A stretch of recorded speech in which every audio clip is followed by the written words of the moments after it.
Jadi kan kita, begitulah minyak kenyataannya. goreng. Jadi artinya yang saya sebut dengan sunyi dan senyapnya invasi, sunyi dan senyapnya intervensi, sunyi dan senyapnya infiltrasi, sunyi dan senyapnya 5I intimidasi, sunyi dan senyapnya inflasi. Itu sesungguhnya bisa dirasakan oleh orang, tidak perlu sederhana.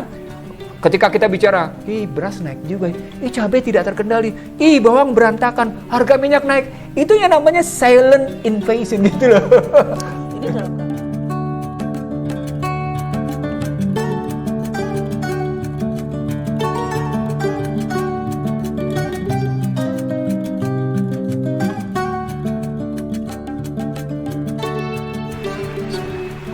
Bismillahirrahmanirrahim. Assalamualaikum warahmatullahi wabarakatuh. Waalaikumsalam warahmatullahi wabarakatuh. Alhamdulillah wa syukrulillah wa la haula wa la quwata illa billah. Ya. Salawat dan salam selalu kita panjatkan kepada junjungan Nabi besar Muhammad sallallahu alaihi wasallam. Amin. Kembali para pemirsa IC The Real Show bersama sobat saya Dr. Iksanuddin Nursi dan saya Husnul Maria. Apa kabar Bang? Insyaallah baik-baik. Hari ini pemirsa, hari ini kita dimasakkan luar biasa oleh dari istri Bang Nursi, very special dan paling enak di seluruh dunia, yaitu soto Betawi. Luar biasa. Terima kasih nih, apa namanya, kakak ya. Iya. Kalau orang Betawi panggilnya kakak yang sudah masakin. Bang, Ya. sudah lama nih kita Ya. berbincang-bincang, tapi alhamdulillah sebetulnya para pemirsa antusiasmenya luar biasa nih. Kita mesti berterima kasih nih ya. Amin. Ikuti terus IC The Real Show. Amin.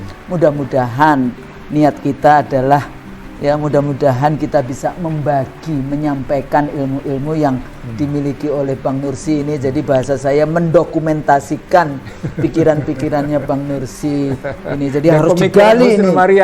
Harus digali itu, kalau nggak digali kececer di mana-mana. Jadi ini kita kodifikasi ceritanya. Tapi kalau dibandingkan dengan para ulama besar ya, kita cuma mengambil ilmunya yang cuma sedikit kayak gitu, tapi insya Allah mudah-mudahan ada barokahnya. Amin siapa. Bang, Ya. akhir-akhir ini kalau kita bicara tentang peran dari United Nation, peran dari International Monetary Institution gitu ya, seperti IMF, World Bank, kita waktu itu juga bicara tentang korporasi dan akhirnya ternyata menghasilkan yang kita sebut sebagai ultra modern slavery system kayak gitu. Nah, tapi kalau kita balik lagi Bang dalam konteks pembangunan di Indonesia, mungkin kita nggak bahas yang Soekarno ya, tapi mulai dari Orde Baru dengan mafia Berkeley, kemudian tahun 73 dengan oil boom, kemudian kita punya banyak dana waktu itu, terus kemudian masuknya IMF, World Bank di dalam merumuskan pembangunan yang ada, walaupun tetap saja kita masih harus hutang ya. Dalam konteks itu bahasanya kan masih sebetulnya dana bantuan, tapi ternyata hutang kayak gitu ya. Jadi sebetulnya debt itu kita sudah lama ya, dan kemudian rumusan dari pembangunan itu juga kita sepertinya dulu selalu saya kritiknya Bappenas sebagai siapa yang bironya dan siapa yang keratnya, karena di situ think tanknya sebetulnya juga Barat, dan kita juga kemudian harus mengikuti yang namanya pemikiran-pemikiran mereka di dalam membangun negara Indonesia yang sebetulnya berdaulat. Nah, berapa waktu lalu kalau kita lihat kebijakan-kebijakannya, sebetulnya kita bicara juga dari dulu kan, World Bank, IMF kan selalu bicara structural adjustment. Itu dianggap sebagai satu resep, satu metode yang dianggap nanti akan membuat pembangunan itu maju seperti di negara Barat. Ya, padahal kalau kita melihat di balik semua itu ada pemikiran-pemikiran, ada teori-teori ya yang dibangun, ada ideologi bahkan yang dibangun di balik itu semua, yaitu liberalisme, neoliberalisme, materialisme, semuanya kan ujungnya berada di sana dalam konteks ini. Nah, dari isu yang terakhir di dalam konteks siapa Bang Nursi yang bicara tentang Indonesia harus kembali lagi melakukan reformasi struktural kayak gitu ya untuk menyembuhkan luka di dalam beberapa rezim dari penguasa kayak gitu ya beberapa periode terakhir ini. Nah, melihat semuanya itu kita sudah bahas cukup banyak sebetulnya di video-video kita. Tapi mendengarkan statement dari pejabat siapa Bang namanya? Perwakilan Bank Dunia untuk Indonesia dan Timor Leste. Perwakilan Bank Dunia untuk Indonesia dan Timor Leste. Rasanya kok sebagai negara ini kita kedaulatan kita posisinya di mana? Apakah tidak melihat bahwa structural adjustment yang dibangun oleh Bank Dunia dan IMF di seluruh dunia, tidak hanya terutama di negara-negara Afrika, Amerika Latin maupun Asia sebetulnya gagal. Betul. Di dalam konteks itu. Betul. Nah, makanya kita harus bisa mencari satu alternatif terobosan kayak gitu ya, memotong vicious circle, lingkaran setan mereka kayak gitu ya dalam konteks ini. Nah, menanggapi itu Bang, bagaimana kita melihat kalau kita disuruh masuk kembali di hari ini kan sebetulnya kita sudah kena debt trap juga nih. Berapa waktu lalu saya mendengarkan siapa itu yang teman-teman share itu di grup itu. Bagaimana apa yang terjadi dengan debt trapnya Cina di negara-negara Afrika kayak gitu ya. Kemudian rumusan membangun infrastruktur dan sebagainya, pembangunan dengan infrastruktur, contoh nggak usah jauh-jauh, pembangunan kereta cepat Jakarta-Bandung yang di awalnya katanya tidak akan menggunakan dana APBN, tapi belum jadi, belum selesai, ternyata boleh menggunakan dana APBN. Kesemuanya itu di dalam konteks kita melihat pembangunan, kemudian resepnya, modelnya, dan menyelesaikan berbagai persoalan. Ya. Lagi-lagi Barat kemudian mengatakan, kita harus reformasi struktural. Ini sebetulnya apa sih yang sedang terjadi, Bang? Bagaimana kita membacanya? Terima kasih Husnul.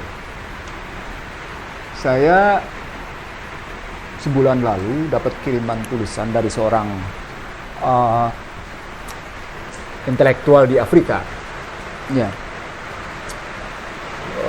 Sebulan lalu saya dapat kiriman artikel tentang dari seorang intelektual Afrika. Judulnya mau tahu apa? Apa? Disguised Recolonization. Disguised Recolonization. Rekolonisasi terselubung. Jadi menarik. Jadi kolonisasi baru. Kolonisasi gitu kan? Baru. Nah, yang dia bahas kebetulan ada Asian Development Bank, AIIB, Cina dalam hal ini, Asian Infrastructure Banking, dan Belt and Road Initiative termasuk Bank Dunia. Papernya tidak banyak, cuma 26 halaman, dan saya diminta untuk mereviewnya gitu. Dan kebetulan saya memang sedang mereviewnya. Tapi sesungguhnya bukan karena paper itu yang membuat saya terganggu dengan istilah yang baru diulang oleh perwakilan Bank Dunia dengan menyebut Indonesia membutuhkan reformasi struktural yang berkesinambungan. Ini konsisten dilakukan oleh Bank Dunia dari mulai Joko Widodo berkuasa sampai dengan sekarang. Saya ingat misalnya pada laporan perekonomian triwulan 2019, perwakilan Bank Dunia menyatakan Indonesia membutuhkan reformasi struktural yang berkesinambungan. Kemarin juga ketika menyahuti situasi perekonomian Indonesia, Indonesia mengalami luka yang mendalam dan untuk mengobatinya membutuhkan reformasi struktural. Kan ini bahasa-bahasa ini buat saya bahasa-bahasa yang kelihatannya sederhana gitu ya. Tapi saya tidak menyangka bahwa orang Indonesia tidak merasa apa-apa dengan kalimat itu. Padahal pada 2001 penghinaan luar biasa. Penghinaan luar biasa gitu. Pada 2001 gitu ya. Saya Sri Adi Suasono, Hartoyo Wiyoto, Amin Aryoso dan beberapa tokoh lainnya gitu ya. Itu melakukan gugatan Husnul ke International Tribune tentang peran IMF yang menyuruh Indonesia untuk melakukan reformasi struktural. Nah, Tahun berapa itu, Bang? 2001. 2001. Jadi gugatan itu ditolak karena menurut International Tribune itu yang bisa melakukan gugatan adalah negara, bukan warga negara. Apa konsep dasarnya? Konsep dasarnya sederhana sekali. IMF telah melakukan resep-resep pemulihan ekonomi yang salah. Dan akhirnya resep pemulihan ekonomi yang salah itu diterima oleh dunia bahwa IMF memang salah. Dan IMF kemudian minta maaf. Dan karena permintaan maaf itulah maka Indonesia masuk ke anggota G20. Oh, begitu. Indonesia sebenarnya nggak layak masuk G20. Tapi karena Indonesia berhasil membuktikan bahwa IMF telah memberikan konsep pemulihan yang salah, dan IMF minta maaf, maka Indonesia dihargai masuk G20. Karena resep itu akan, ya kalau itu tidak ditunjukkan kepada mereka, mereka nggak memperbaiki juga kan. Nah, jadi kami menunjukkan kesalahan-kesalahan itu. Orang Indonesia lupa bahwa reformasi struktural adjustment yang terjadi adalah buahnya seperti sekarang. Undang-Undang Dasar 45 di amandemen. Ya, betul. Lahir Undang-Undang Migas. Yang privatisasi. Poinnya neoliberal. Poinnya adalah privatisasi, liberalisasi, disiplin fiskal. Disiplin fiskal artinya negara dibatasi untuk belanja modal sosial. Artinya apa? Indonesia terus diminta utang, tapi kemampuan mengentaskan kemiskinan akan berkurang. Kenapa? Karena terjadi crowding out effect. Apa itu crowding out effect? Surplus perekonomian nasional dibawa keluar untuk membayar utang dan pokok. Bahkan APBN nggak mampu membayarnya sampai negatif. Jadi untuk membayar bunganya saja harus tetap dengan utang. Itu buah reformasi struktural loh. Padahal kita punya penyanyi Oma Irama yang gali lubang tutup lubang.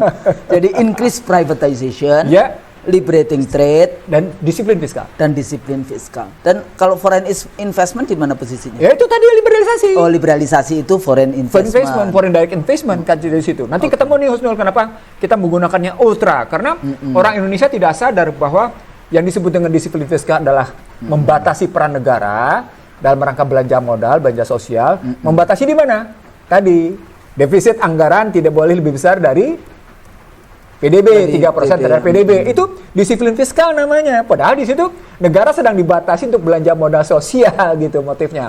Lalu berikutnya, lakukan liberalisasi, lakukan privatisasi. Nah, tiga-tiganya dilakukan oleh Indonesia sejak namanya 98 hingga hari ini. Hasilnya adalah sumber daya diserahkan ke asing, cabang-cabang produksi yang penting dikuasai korporasi swasta asing dan domestik, distribusi tidak juga di tangan yang namanya negara. Akibatnya apa? Ketimpangan tinggi. Lalu Anda bangga dengan pertumbuhan ekonomi tinggi. Sekarang pertanyaan, pertumbuhan ekonomi tinggi itu punya siapa dan di mana dan kayak apa? Gitulah. Apalagi kemudian kita masih tergantung pada ekstraktivisme resources. Jadi, kita memang income-nya tinggi, tapi income dari ngeruk kekayaan. Itu sama dengan ekonomi penjajahan. Karena zaman penjajahan dulu juga ya begitu. Padahal penjajahan dulu cuma 20 itu ya. Apa namanya? 20 ya kan spices kayak gitu loh. Ya 20 komoditas yang dimainkan. Maksudnya 20 komoditas. Sekarang kan 350 tahun itu. Gimana coba?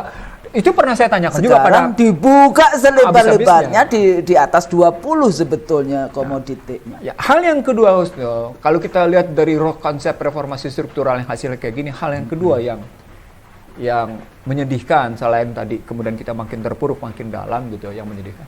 Apa kita tidak sadar bahwa ternyata reformasi struktural itu tidak membuat kita menihilkan hutang? Iya. Utang kita makin naik gitu. Posisinya sudah 6.717 triliun. Bahkan sudah. Itu artinya apa, Bang? Kadang-kadang ini pemirsa mungkin nggak ngeh bahwa hutang kita sudah di atas 6.000 triliun. Kemampuan Anda untuk mengentaskan kemiskinan dan mengatasi pengangguran itu makin tipis. Dan untuk kepentingan itu, Anda tetap tergantung pada pihak luar. Itu sederhananya, itu teori mereka sendiri kok. Jadi kalau utang, kita nggak bisa berhenti untuk tidak berhutang. Iya. Dan itu artinya Anda sedang membenarkan sumber daya Anda diambil oleh asing, cabang-cabang produksi yang penting diambil oleh pihak swasta, dan baik domestik maupun asing, distribusi dia juga diserahkan ke tangan swasta. Itulah reformasi struktural. Dan kita masih harus bayar riba. Iya, bayar riba, tambah lagi, taruh dengan efek, tambah lagi posisinya begitu. Jadi kalau kalau kita ambil dari cerita reformasi struktural kayak gitu, maka muncul pertanyaan. Tadi Husnul sudah sebut duluan. Negara mana di dunia yang menjalankan reformasi struktural sukses? Sebutkan satu aja. Ya nggak ada. Nggak ada. Dan itu yang pernah saya tanyakan ketika suatu hari saya debat di sebuah stasiun TV swasta. Ketika banyak politisi mengaku. Tapi mereka menganggap Thailand. Sorry to say, kalau Thailand itu sukses. Dari mana suksesnya? Jadi katanya Thailand itu 100% mengikuti resep IMF. No. Indonesia setengah-setengah sebetulnya, terus kemudian Malaysia enggak. Tapi katanya yang berhasil di antara 3 negara ini mungkin relatif kali ya. Kalau dibilang Thailand itu sukses, sekarang pertanyaan Salah ya besarnya. Pertanyaan besarnya, bagaimana peran kerajaan dan bagaimana peran pemerintahan? Orang lupa di situ bahwa yang namanya kerajaan itu berperan besar mengatasi ketimpangan struktural di sana.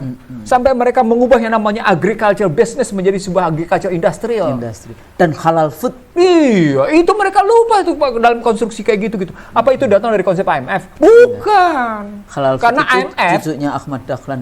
karena konsep IMF untuk yang namanya food itu tetap dalam konstruksi food security, ketahanan, bukan sovereignty. Thailand sudah berdaulat. Bukan punya ketahanan. Pertanian. Iya, suka tidak suka, setuju tidak setuju. Agriculture. Diambil di situ gitu. Artinya ketika ada konglomerasi Thailand kayak gitu, konglomerasi ini berhadapan dengan peran raja yang akan mengimbangi peranan korporasi yang mendikte habis-habisan sebuah pemerintahan.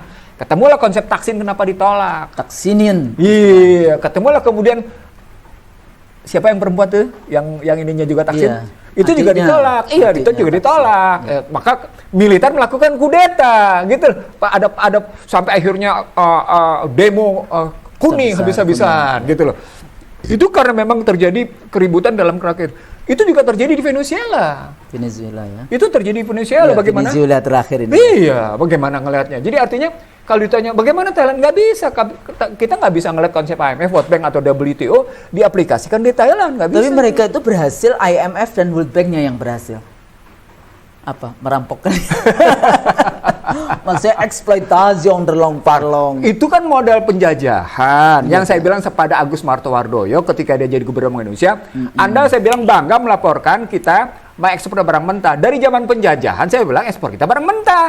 Berarti ekonomi kita ekonomi perjanjian. Sederhana aja logikanya. Karena terjadi kesinambungan yang Anda bilang tadi ekstrativisme. Gitu. Ekstrativisme resources. Gitu. Gitu. Jadi artinya ketika kita ngelihat reformasi struktural begitu rupa buahnya, maka pertanyaan besarnya begini, kenapa kita menikmati sistem yang salah? Kan gitu pertanyaannya. This one because the elite itu very corrupt. Corrupt rezim itu begitu, karena ini terjadi kong kali kong di atasnya politically speaking. Gitu ya? Iya. Oke, jadi kalau persekongkolan jahat. Unholy alliance. Unholy alliances. Balik lagi kita kepada teori awal kita ya. Unholy alliance. Unholy alliances. Nah, jadi kalau kita ambil dari bentuk unholy alliance dan kemudian Indonesia tetap dipaksa dalam reformasi struktural seperti itu, saya jadi tidak heran ketika penggunaan debirokratisasi, deregulasi itu tetap digaungkan. Iya. Itu kan senada dengan yang namanya reformasi struktural. Memang. Gitu loh jadinya. Loh, saya heran kok di era kerja, di era saya Pancasila, di era Bhinneka Tunggal Ika, muncul juga istilah debirokratisasi, deregulasi. Di era yang namanya kemudian kita bicara tentang Indonesia tangguh dan tumbuh, lalu kita tetap bicara deregulasi. Jadi pertanyaan, yang tangguh siapa, yang tumbuh siapa? Private, swasta. Artinya individualisme, materialisme. Nah, orang tidak sadar di situ, Husnul.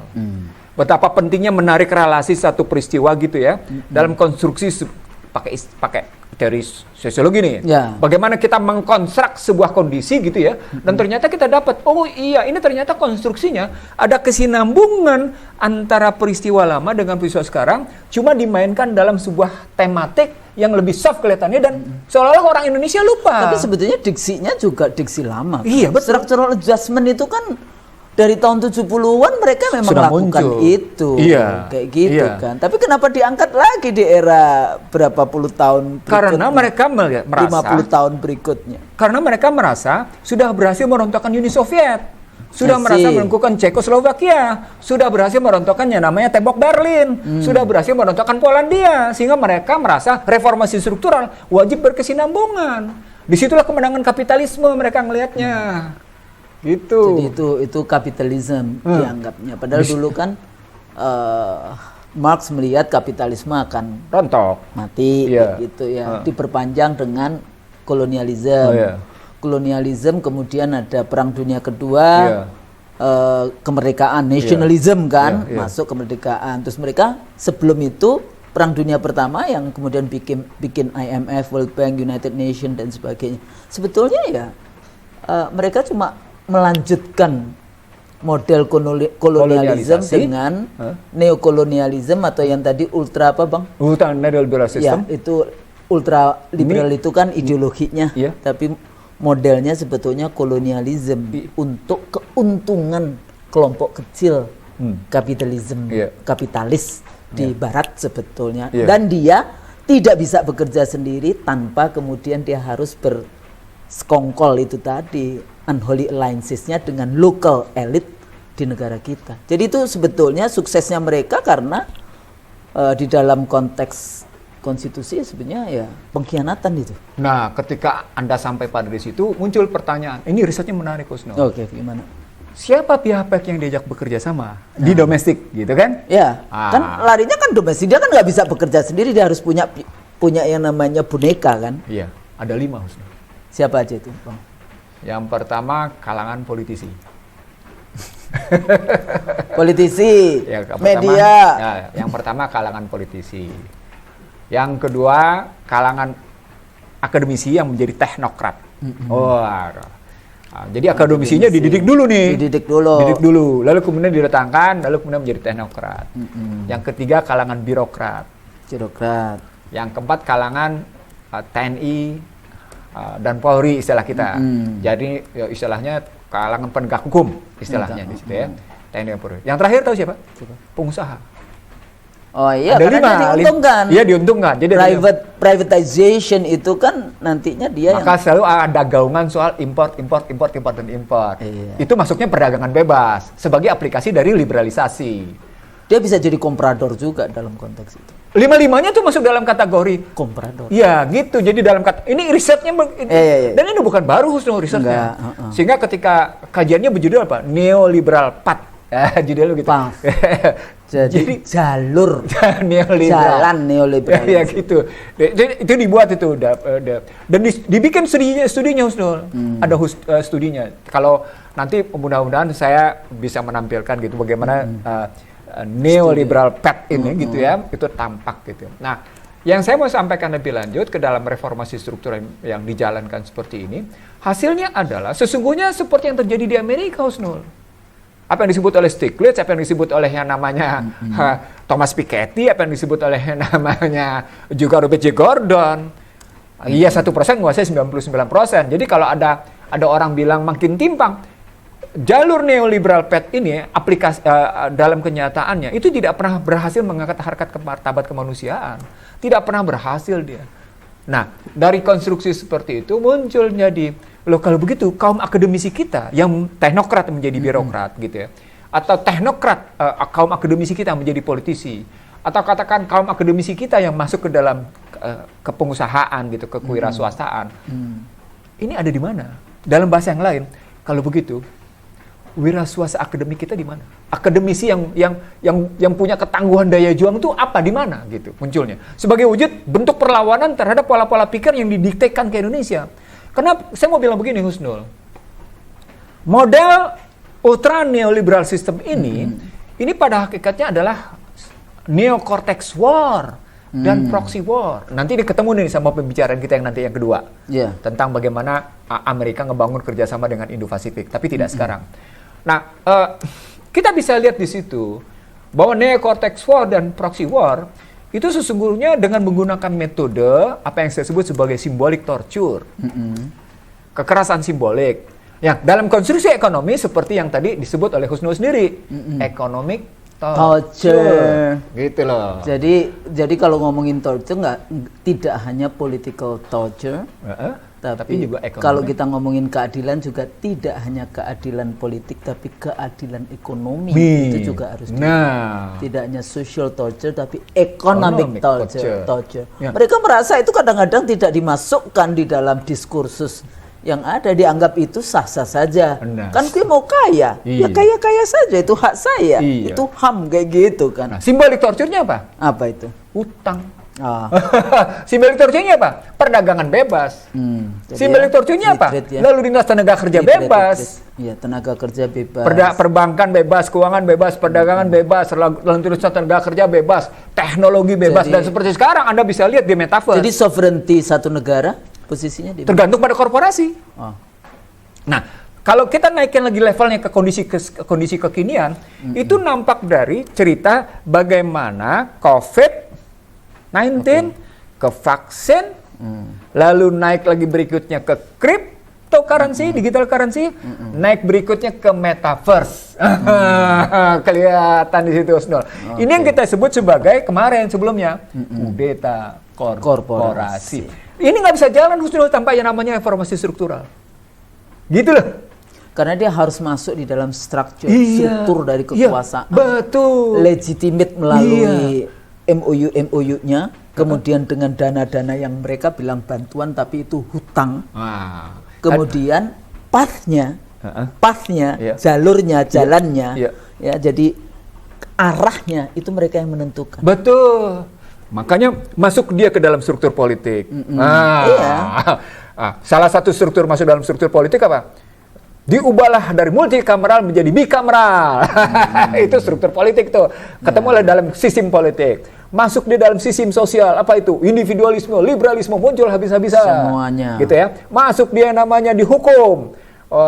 Semakin tinggi jabatan seseorang, semakin sedikit hukum yang berlaku atas dirinya. Itu struktural politik, struktur hukum. Masuk di ekonomi, ketimpangan. Masuk lagi di wilayah ideologi, materialisme, gitu loh.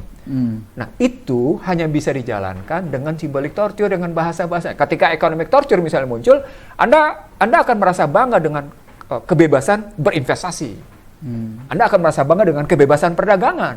Anda akan merasa bangga ketika terjadi kebebasan lalu lintas ketenaga kerjaan, gitu misalnya. Itu contohnya. Anda akan melihat, oh iya, perusahaan asing makin hebat di Indonesia. Itu privatisasi. Contoh sederhananya, kalau Anda lihat Indosat misalnya, bagaimana kondisi sekarang? Siapa yang bisa bicara? Apakah Indosat membaik untuk kondisi sekarang atau Indosat memburuk misalnya? Itu katanya mau jual. Enggak mau dibeli lagi. Gitu ya. Buyback. Saya kebetulan pernah bilang, ini yang menggagas buyback nih nggak ngerti kondisi keuangannya. Sampai saya buktiin kayak apa gitu waktu itu. Itu 2014, sudahlah udah lewat. Nah, itulah kenyataannya. Seperti juga kemarin kita ngambil 51% dari PT Freeport Indonesia. Untuk apa? Untuk kayak gimana kondisinya gitu. Itu salah satu bentuk. Akhirnya itu sebenarnya kita utang lagi kan? Itulah, jadi kita terperangkap. Dan bukan duit dalam negeri lagi. Kalau dalam bangsa terbelah, dalam buku saya buktikan itu modal gitu. Nah, saya ingin membuktikan saja, Husnul, bahwa itu semua symbolic torture in economic gitu. Jadi ada bahasa-bahasa simbolik yang penuh dengan kekerasan dilakukan dalam dunia ekonomik. Begitu juga dilakukan dalam dunia politik. Begitu juga dilakukan dalam dunia sosiologi. Nah, itulah masuk di situ. Dan itu berkelanjutan. Bukan berkelanjutan. Berkesinambungan. Gini loh, antara variabel indikator dan variabel itu dengan politics. Politics akhirnya kan pertanyaan saya, di mana posisinya demokrasi? That is the instrument dari simbolik torture tadi. Jadi, makanya pemirsa sebetulnya kita ini, mari toh kita itu berpikir kayak gitu ya. Untuk kepentingan bangsa dan negara ini sebenarnya kita kalau mau ngomong demokrasi itu variannya seperti apa? Pembangunan ekonomi itu variannya seperti apa, untuk balik lagi ke Undang-Undang Dasar 45 kita. Betul, atas berkat rahmat Allah yang Maha Kuasa. Dan kemudian kita bicara didorong oleh keinginan luhur. Kayak gitu loh, maksudnya begitu mudahnya sebetulnya sudah value-nya itu sudah ditaruh. Ngapain kita bingung dengan segala macam? Kenapa ya? Nggak apa, karena leadership yang tidak percaya diri? Saya kira memang problematiknya di situ, Husnul. Jadi berkali-kali memang kalau kita ambil dalam kerangka struktur, Struktur itu kan tergantung pada pemimpin struktur kan, Oke. yang menentukan struktur Iya, itu kan bekerjanya sistem kan. Bekerjaan sistem. Nah, jadi terjemahan struktur itu adalah bekerja sebuah sistem. Itu artinya ketika kita Structure and function Iya. itu di dalam satu institution. Iya. Nah, artinya ketika kita bicara reformasi struktural, maka sesungguhnya pemaksaan pengubahan sistem gitu loh bahasa Sebentar sederhananya. Bang, Ya. sebetulnya saya mau lebih jauh ke situ. Ya. Apa sih yang mereka inginkan dari reformasi struktural? Bukankah kita sekarang sudah very liberated, economically, politically, socially? Jadi apa sebetulnya yang disuruh reformasi lagi? Saya cuma oleh menggunakan mereka? dua kalimatnya. Apa? Kesinambungan penjajahan. Nggak, maksudnya karpet merah selalu sudah digelar Iya, terus? oleh leaders. Oke. Bahkan tidak hanya level kalau kita bicara global war dalam konteks Barat Timur Iya. misalnya kan, Iya. ideologi juga kayak gitu kan, liberalism, Ya. komunisme misalnya. Kan semuanya sudah dikasih karpet merah. Terus jadi sebetulnya apa yang diinginkan oleh IMF, World Bank di dalam konteks reformasi struktural di Indonesia, atau mau mengembalikan porosnya? Yang hari ini kan lebih banyak misalnya heavy to poros Jakarta Beijing misalnya, mau dikembalikan ke poros Ini nanti Jakarta pembicaraan Washington. tema kedua. Oh, tema kedua. Pertanyaan kedua, tema kedua. Karena Oke. berkaitan lanjut lagi. Jadi jelaskan dulu karena bahasa reformasi sederhananya struktural. reformasi struktural adalah kesinambungan kolonisasi. Kolonisasi. Poinnya itu sebenarnya. Jadi kalau kita pahami dengan baik bagaimana kegagalan reformasi struktural di berbagai negara, lalu kemudian Anda mengambil contoh Thailand, lalu kemudian Malaysia menolak, ya kan posisinya, atau katakan keberhasilan Korea, Korea lain lagi ceritanya Husnul. Karena Korea Selatan itu ada geopolitiksnya. dan pada saat yang sama nasionalisme yang dia miliki itu luar biasa Husnul. Berapa sudah perdana menterinya masuk penjara? Itu salah satu buktinya. Sisi lain, berapa Hukuman tingginya mati. tingkat bunuh diri? Lebih tinggi dari Jepang. Iya, jadi pressure kepada rakyat itu tinggi sekali. Motif berprestasinya dengan basis nasionalismenya itu pada Korea luar biasa. Jadi dalam studi saya Husnul, Tapi balik lagi Bang, ya, sebelum ngomongin studi, ya, artinya sebetulnya kegagalannya, walaupun ada pembangunan Iya. Korea, ada Korean Wave, Iya. ya, mau budaya, mau musik, mau drama dan sebagainya, pressure kepada masyarakat. Tapi kalau di situ materialism, itu tidak membuat rakyatnya bahagia. betul. Dan karenanya salah satu kelemahan dari negara-negara yang seperti itu, saya nggak bisa sebut negaranya ya, itu lihat penghargaannya terhadap perempuan. Jadi Anda bisa lihat di situ, dan ketika yang namanya perempuan tidak dalam posisi yang dimuliakan, pasti tidak ada ketentraman dan kedamaian. Itu poinnya. Jadi sebetulnya kita sudah punya jawaban, pemirsa. Iya. Jawabannya Masya Allah, balik lagi kepada kebahagiaan itu kalau kita nanti bisa masuk ke jannah. Jannah gitu. Iya. Dan Allah sebenarnya sudah tunjukkan kan Betul. bagaimana langkah-langkah, Iya. bagaimana kita jadi bahagia. Dan itu balik lagi kepada pembukaan Undang-Undang Dasar 45 kita. Itu para pendiri bangsa kita Luar biasa. ya. Iya. Nah, balik lagi Bang. Iya.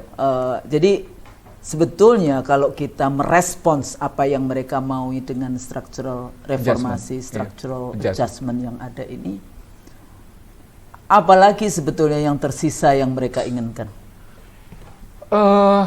Yang tersisa sesungguhnya mereka mesti melihat sumber daya yang kita punya. Satu, yang kedua, Tapi kan sekarang secara masif itu yang tadi saya katakan terminologinya ekstrativism yang untuk luar biasa. jadi jawabannya ke depan Husnul.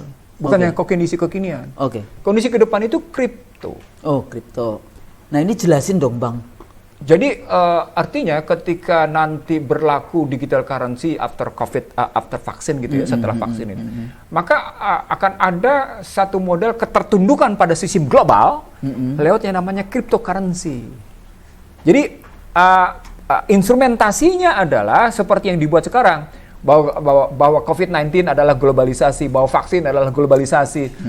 Setelah sukses globalisasi di vaksin, globalisasi di COVID, dan globalisasi di posisi pemberian ketahanan, macam-macam ketahanan kesehatan, mereka sesungguhnya sedang menempatkan posisi satu kondisi tentang Nah, Anda bisa lihat terjemahan cryptocurrency atau digital currency-nya di Indonesia itu seperti apa. Sementara pada 4 negara besar seperti Federal Reserve, bank sentralnya maksud saya di sini, atau European Central Bank, atau kemudian Bank Sentral Rusia dan People Bank of China, itu memahami kripnya berbeda satu sama lain karena basis digitalnya dan basis sistemnya. Apa poinnya?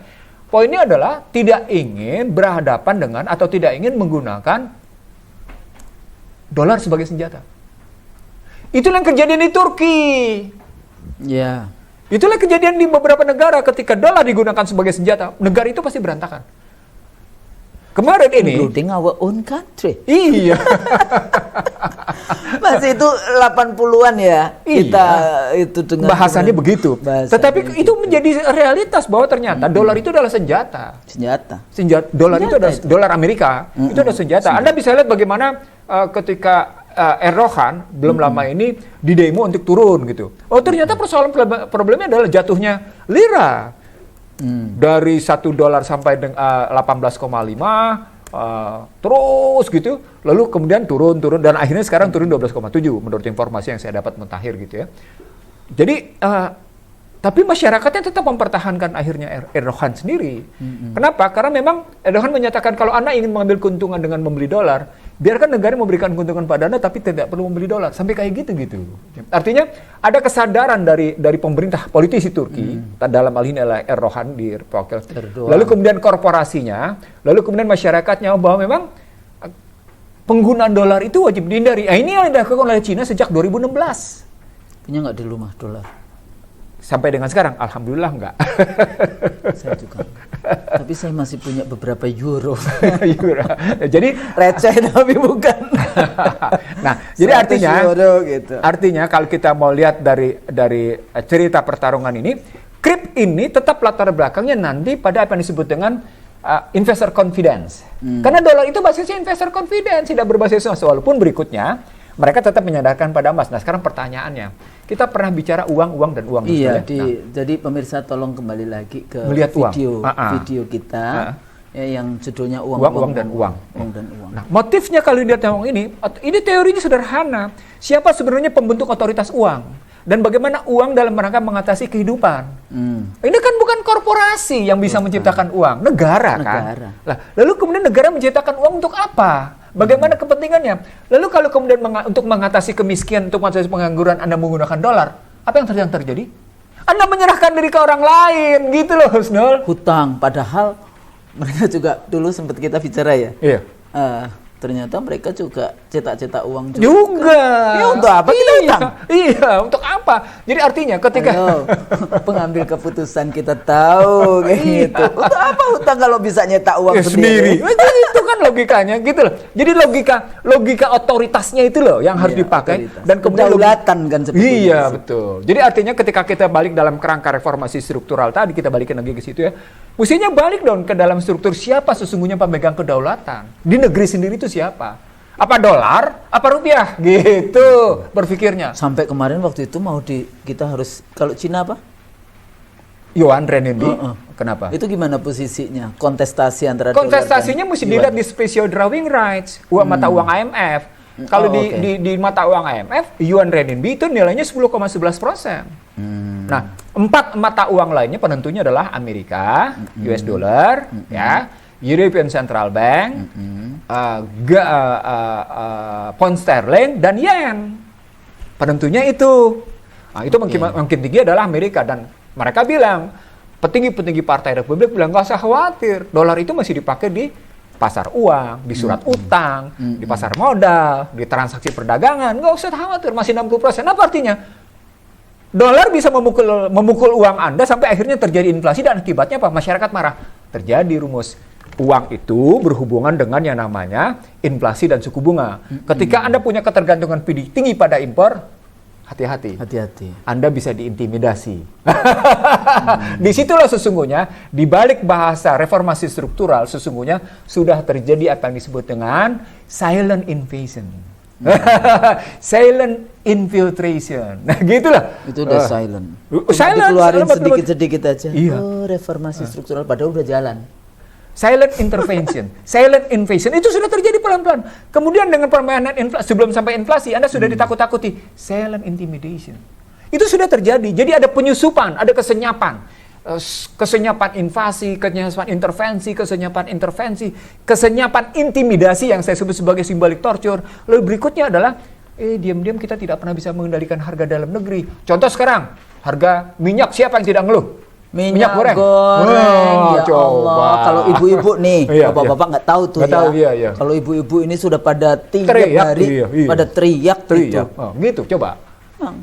Padahal itu utama kan bagi rakyat Dan kita. jangan salah, kita adalah produsen minyak. Kita produsen Minyak, penghasil sawit minyak terbesar. apa aja Iya. dari mulai minyak sawit, minyak semuanya lah yang namanya minyak itu. Jadi kan kita, begitulah minyak kenyataannya. goreng. Jadi artinya yang saya sebut dengan sunyi dan senyapnya invasi, sunyi dan senyapnya intervensi, sunyi dan senyapnya infiltrasi, sunyi dan senyapnya 5I intimidasi, sunyi dan senyapnya inflasi. Itu sesungguhnya bisa dirasakan oleh orang, tidak perlu sederhana. Ketika kita bicara, beras naik juga, cabai tidak terkendali, bawang berantakan, harga minyak naik, itu yang namanya silent invasion gitu loh. Ini dalam rangka ini nggak kayak minyak itu ya? Oh, ini dari retail ya? Iya. Karena kemudian nanti ada pemain untuk impor. Ya ini kan ada permintaan. Kalau dulu kan kayak bawang putih, bawang merah. Enggak, isunya adalah transisi energi. Bahwa yang namanya dari minyak goreng akan digunakan untuk energi, menjadi mahal dia. Jadi permintaan untuk bioenergi. Iya, begitu. Isunya padahal yang dipakai energinya itu yang bekas. Minyak goreng bekas. Transisi energi itu mengakibatkan dari permintaan minyak jadi naik. Kalau kayak gitu. Tapi Sampahnya. muncul-munculnya begini pertanyaannya. Saya gimana sih? Maafkan saya Husnul. Pemirsa IC The Real Show, maafkan saya. Saya pernah ngasih begini. Coba bandingkan. PTP itu luas lahan sawitnya berapa? Lalu swasta itu luas sawitnya berapa? Kenapa swasta itu luas lahan sawitnya lebih besar dari PTP? Dan kenapa kemudian PTP tidak berhasil mendayagunakan lahan sawitnya dengan baik? Lalu itu baru satu nih pertanyaan saya gitu. Berikutnya, kenapa malah jadi merugi? Kenapa swastanya menikmati? Saya mungkin 17 tahun yang lalu ya ikutlah anak-anak yang sedang penelitian tentang mau menjual sampah yang buah kernel, namanya kernel. Karena itu yang sebenarnya mau dipakai untuk energi ya. Jepang kernel. Ini sebetulnya yang Kernel, banyak ini. Ternyata baru ketahuan PTP itu sebetulnya jadi ATM. Jadi ATM jadi PTP kita sampai pokoknya seluruh Sumatera waktu itu kita ini.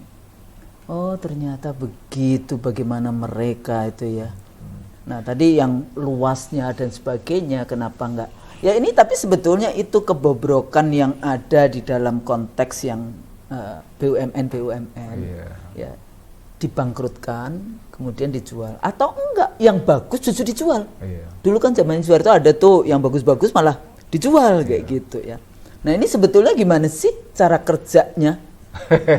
Jadi usul nanti kepanjangan kalau bicara hal-hal yang detail kayak gitu. Nggak, maksudnya supaya paling tidak contoh, tidak harus semuanya bisa kayak gitu loh. Kan sekarang ini kayak kita baca tiap hari berita Garuda dibangkrutkan. Nah gini loh, saya mau cerita sederhana. Iya, maksudnya sederhana kalau untuk kita. 2 minggu lalu saya bicara dengan yang namanya BPK dalam suatu webinar. Saya ngebuktikan betapa pentingnya BPK melakukan audit.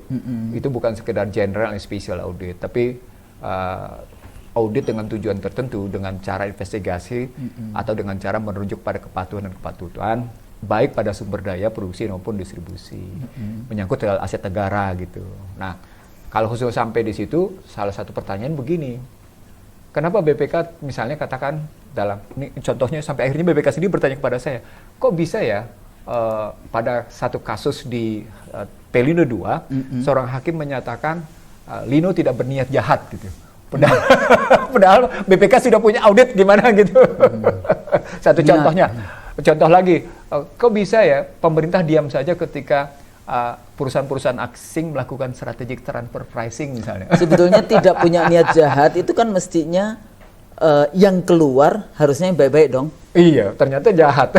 Kalau yang keluar jahat, lah ini dipertanyakan ini kolbunya ini gimana kayak gitu. Ini kadang-kadang satu pilihan diksinya dan sebagainya enggak jadi artinya jadi saya ingin mengatakan gini Husnul. Ternyata reformasi struktural ketika masuk ke area yudikatif ternyata juga sama rusak.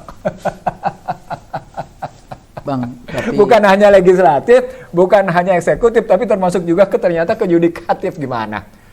Nah, di situ ketemu lagi, saya ketemu lagi dengan unsur-unsur bangsa terbelah dengan indikatornya gitu. Jadi nggak enak ngomongnya. Kayaknya balik lagi nih kita mesti ke arah situ. Jadi Pak, sebagai penutup Husnul, kalau Anda tanya bagaimana prakteknya, maka lihatlah bagaimana pasar menilai satu investasi dan berapa investasi yang sesungguhnya dilakukan oleh pemerintah Indonesia untuk satu proyek. Katakan pembangunan proyek Kuala Namu, jalan tol, Medan Kuala Namu, dijualnya murah, gitu. Atau kemudian pembangunan bandara Kuala Namu yang kemudian dikontrakin sama yang namanya India. Gitu. Gimana gitu? Atau pembangunan bandara Kertajati gitu. Atau pembangunan jangan jauh-jauh deh, Mandalika, gitu. Yang ternyata bikin banjir gitu loh. Bikin banjir dan ternyata dibongkar oleh masyarakat karena mengganggu. Itu kan apa coba? Jadi apa? LGBT. LGBT itu longsor. G-nya itu apa? Apa ini ya? Gempa. B-nya banjir. Ya. LGBT-T-nya apa? Apa tuh? Apa bang? Longsor, gempa, banjir, apa lagi? Tsunami. Jadi LGBT itu ya? Itu. Ternyata sama-sama bencana ya? Bencana. Sama-sama bencana. Nah, balik lagi bang, jadi gimana tadi reformasi strukturalnya? Jadi kalau supaya jadi langkah-langkah, bukan langkah, pathnya mereka sebetulnya kan bisa dibaca. Gini Husnul, kalau Anda memang, sekali lagi Husnul, kalau Anda memang cinta pada bangsa ini, maka tidak sepantasnya Anda mengunyah renyah simbolik torture tadi. Bahasa sederhana akademiknya begitu, bahasa akademiknya. Jangan mengunyah renyah. Atau berpesta pora dengan iyalah. Unholy alliances. Yes, seperti itu. Jadi sebetulnya balik lagi ke konsep kita yang di awal-awal ya, kita selalu bicara unholy alliances itu. Dan ini sebenarnya bukti. Sekarang kita lihat, oh ini toh keluarannya itu. Jadi kalau ada orang bilang pemilu 2024 atau katakan 2027 harapan bangsa Indonesia membaik, mungkin nggak? Yang enggak.